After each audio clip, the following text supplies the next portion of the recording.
चिकलवणार मानवतेला काळीमा फासणारी गोष्ट. ताईचा व्हिडिओ बघा.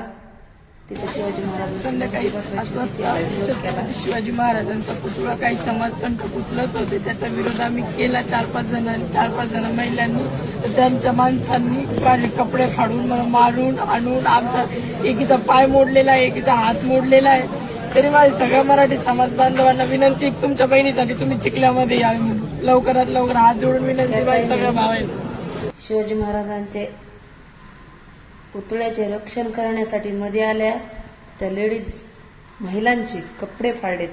हे किती मानवतेचा डायरेक्ट खात्माच केला ह्या लोकांनी. शिवाजी महाराजाच्या पुतळ्याला विरोध करताय, लेडीजचे कपडे फाडताय. काय म्हणावं, काय पूर्ती झाली म्हणावं या लोकांची.